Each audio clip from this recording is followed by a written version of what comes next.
Itu wajar. Assalamualaikum warahmatullahi wabarakatuh. Baiklah, kembali lagi bersama saya Alzuber Dunia dengan NIM 0801 1202 12 ah, 0801 1282 530029. Jadi pada kesempatan kali ini saya akan membahas tugas makro nomor 5, di mana eh, akan membuat programnya itu akan membuat apa nih, fungsi rekursif untuk menghitung jumlah bilangan genap dan jumlah bilangan ganjil dari deret integer, dari satu dari integer. Langsung saja kita ke pembahasan. Oke, di sini kan dia menggunakan rekursif ya, dan juga deret. Untuk deretnya di sini saya menggunakan fungsi juga, di mana fungsi untuk input ya. Nah, karena di sini cuma untuk input, nggak ada nilai kembalian, jadi saya menggunakan void, nggak menggunakan fungsi. Untuk inputnya saja, menggunakan void langsung di sini, void, sini langsung nih, input array i.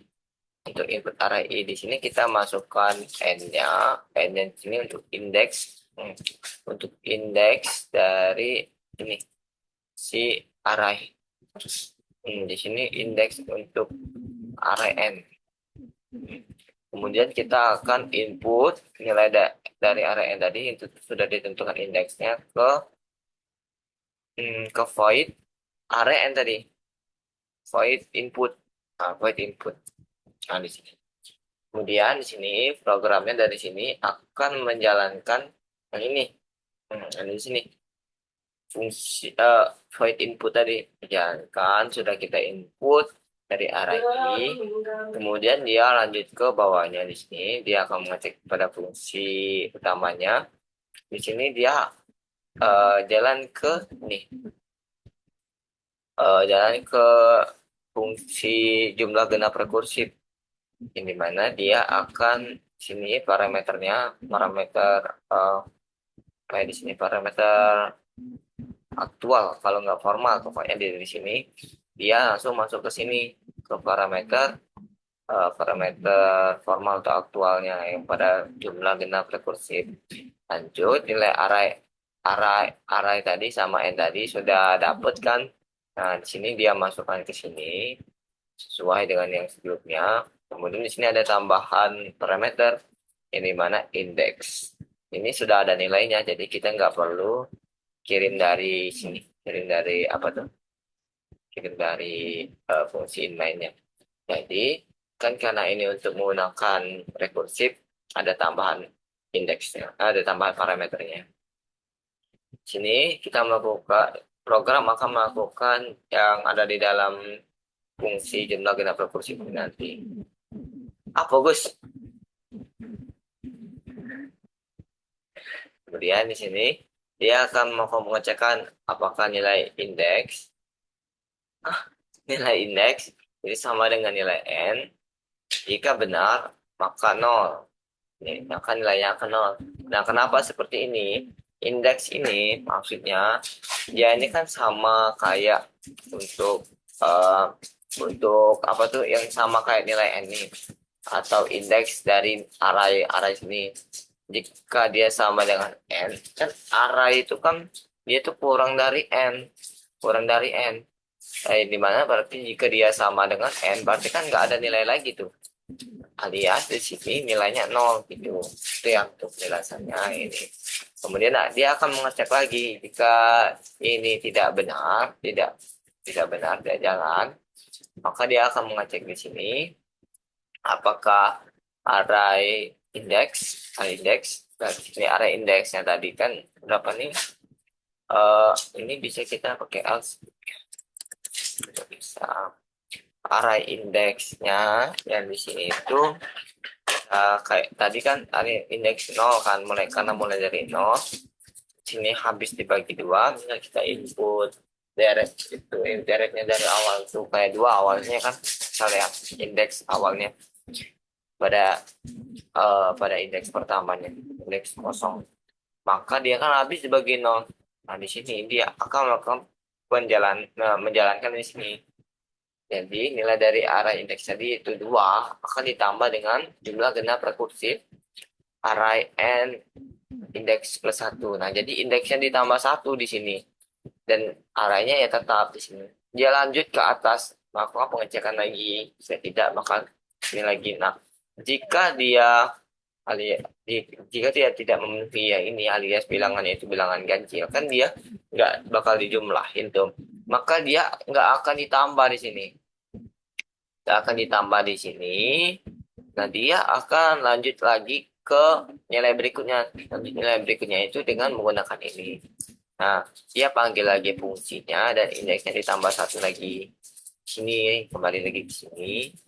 Sini. Seperti itu. Berulang. Nah, maka selanjutnya karena dia return ini kembali ke fungsi kan dan ini, maka di sini ya nilainya itu ya ini nilai dari penjumlahan tadi. Nah, nilai dari penjumlahan tadi itu akan masuk ke sini. Lanjut ke jumlah ganjilnya. Dia manggil fungsi untuk jumlah ganjil ya. Nah, kemudian di sini ya pada sini parameternya itu sesuai dengan yang sudah diisi tadi, yang sudah diinput juga tadi. Nah, kemudian di sini dia melakukan pengecekan. Dia melakukan pengecekan sama konsepnya seperti yang tadi ya, untuk indeks sama dengan nolnya. Jadi langsung saja ke sini. Kita tambah else. Tambah if aja lah. Karena projectnya pakai if. Apa? Nah, di sini karena dia untuk ganjil, maka di sini dia tidak sama dengan 0, alias bilangannya itu ganjil kan. Nah, jadi kalau dia bilangannya ganjil, dia akan ditambah sini. Sama konsepnya seperti yang genap, cuman kondisinya yang berbeda. Karena ini untuk bilangan ganjil. Sudah, jadi kita bisa running dulu. Cuma bisa di compiler. Sini ajaran aja. Komputernya agak lemot. Nah, kalau muncul, oke. Di sini kan kita input array ikan. Kita input dulu berarti. Misal kita, di sini kan ada n-nya dulu kan. N. Berarti kita misal 4 aja lah yang mudah. Nah, terus di sini untuk input array-nya, itu tadi kita buat 2, misal 3, 4, 5. Nah, terus dia melakukan pencarian di sini. Di sini dia panggil fungsi ini. Fungsi ini akan mengerjakan yang ini. Kemudian nilai yang dari fungsi ini akan balik ke sini. Benar kan ini? Yang genapnya itu ada 2 sama 4. Yang ganjilnya ada 3 sama 5. Nah, oke. Nah, mungkin seperti itu untuk penjelasan program rekursif jumlah genap dan ganjil. Lanjut kita ke flowchartnya. Nah, jadi kalau flowchart untuk ada fungsi-fungsi itu, dia flowchart itu tersendiri kalau untuk fungsi ya. Fungsi-fungsinya itu. Sini ada fungsi input tadi, fungsi input untuk menginput ini. Terus di sini fungsi genap rekursif. Nah, sini pengecekan tadi jika benar nilainya 0, jika salah maka sini lanjut ke sini, sini, jadi itu tutup n. Oke, terus tadi fungsi jumlah rekursifnya, jumlah ganjilnya ini. Yang bedanya cuma di sini ya, tidak sama dengan sudah. Terus di sini start and input array n tadi, jumlah genap rekursif, jumlah genap sudah selesai. Ini output ya, jadinya output. Karena prosesnya di sini. Oke, lanjut ya. Ini programnya yang tadi sudah.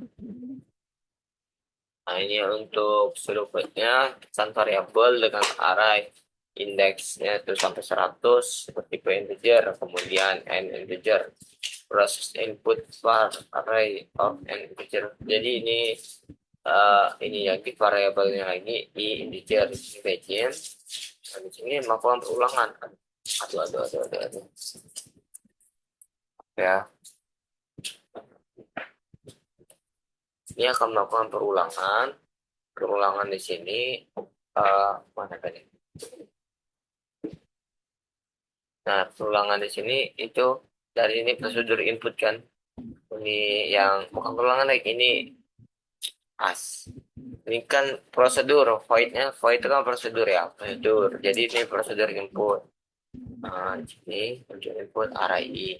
Di sini ada function. Ini untuk penulisannya di Pascal ya. Jadi function juga kena berapa di sini begin. Di sini maka mengecekkan kondisi jika benar maka return dari return 0 jadi jumlah genapnya 0 jika salah. Oh, ini. Oke. Jumlah ganjilnya sama, kondisinya berbeda. Untuk tidak sama dengan dia menggunakan ini dan untuk sisa bagi menggunakan mode kalau di Pascal. Lanjut, ini fungsi utamanya di sini imagine read and input array and write and ini panggil fungsi ini panggil fungsi ini dan selesai. Itu penjelasan programnya. Tersebut program dibuat untuk menghitung jumlah bilangan bintang ganjil dalam array menggunakan rekursi. Program meniliterasikan n jumlah data dan array untuk menyimpan angka. Kemudian pengguna memasukkan jumlah data n. Program menginput semua elemen array. Kemudian fungsi jumlah genap menghitung total bilangan genap secara rekursif. Jika elemen habis, hasil 0. Dan jika genap, maka ditambah ke hasil. Gitu. Dan fungsi jumlah ganjil menghitung total bilangan ganjil secara rekursif. Jika elemen habis, sama ya. Dan jika ganjil ditambah ke hasil. Rekursi bekerja dengan memanggil fungsi sendiri hingga indeks selesai. Program menentukan jumlah bilangan genap dan jumlah bilangan ganjil selesai. Mungkin untuk penjelasan nomor 5 cukup sampai di sini ya. Bila ada salah kata dalam penyampaian saya mohon maaf. Saya akhiri. Assalamualaikum warahmatullahi wabarakatuh.